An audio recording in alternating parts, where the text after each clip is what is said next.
The Kitten Story, a mostly true tale by Emily Jenkins. Pictures by Brittany Chickasee. Published by Minerva, an imprint of Astra Books for young readers. There are 4 people in our family: Rosie, Tulip, Daddy, and me. I am Mommy. We decided life would be better if we got a cat. Let's get an older cat, said Daddy. That way we'll know its personality. Let's get a kitten, said Rosie. Please, let's get a kitten, said Tulip. Daddy shook his head. We will get a snuggly old cat, a smart one. If we get a kitten, who knows what kind we'd be getting? Kitten, kitten, kitten, cried the children. Daddy shook his head. We could end up with a bitey kitten or a scratchy one. An older cat is best. The children did not agree. The conversation went on for about 45 minutes. I'm not boring you with the whole thing. Finally, Daddy said, let's have Mommy decide what we get. Mommy, I trust you to make a good decision. So I said, Kitten! And there was rejoicing, except for Daddy. I felt we should name the kitten before we got it. Less fighting that way. Here is a scientific method for cat naming which I used. First, I asked Tulip. Cookies, candy, pickles, rainbow? Then I asked Rosie. Demon, destroyer, monster face. Then I asked Daddy. We should be getting an older cat. Also, this naming process is not scientific at all. I went back to Tulip. How about monster face? How about magic bunny? Then I went back to Rosie. How about magic bunny? How about Nigel? And surprise, Tulip liked Nigel too. Then I went back to Daddy. Oh, please, anything but Nigel, he said. I went to the animal shelter with Rosie after school. Daddy and Tulip did not come with us. Less fighting that way. We took a bus to a shelter we had read about. It promised cats and dogs.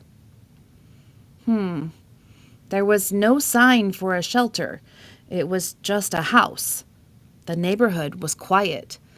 On the side of the house, we found a fenced-in yard. There were 6 dog bowls inside the fence, but no dogs. We came back around the front. I don't think this is a working animal shelter, I said.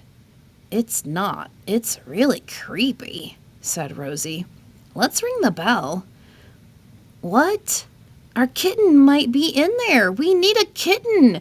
It'll be worth it. No, Rosie, it's too creepy.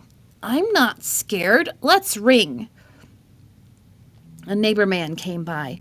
Oh, yeah, the guy who lives there used to have an animal shelter, he said, but he stopped doing it about 4 years ago. I guess he never took his website down. Oh, okay. No kitten today. Rosie and I went home on the bus. We were gloomy. When we came home with no kitten, Tulip cried. The next day, I took the day off from work. Rosie and Tulip had to go to school. I need you to go to another shelter and bring home our kitten, Rosie told me. I don't think I can take it if our kitten doesn't come home today. Get a small one, shouted Tulip. Super small and very cute. I went far across town to visit an animal shelter that was actually open.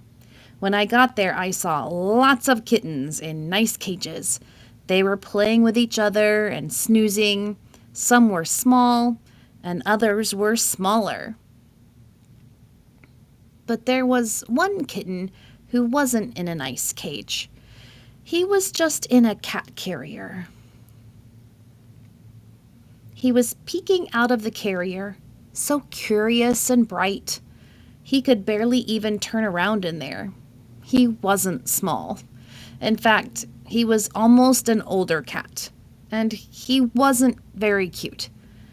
He couldn't be our kitten, but I felt sorry for him. "Hello," I said. "Do you need a break? Do you want to come out just for a minute to say hello?" As soon as I picked him up, I loved him. He was snuggly. He was smart. Nothing else mattered. This was our kitten. I took him home on the bus and named him Blizzard. I didn't ask anybody else about the name.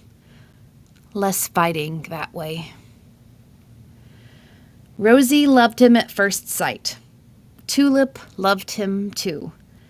There was rejoicing. Even Daddy. "Kitten, kitten, kitten."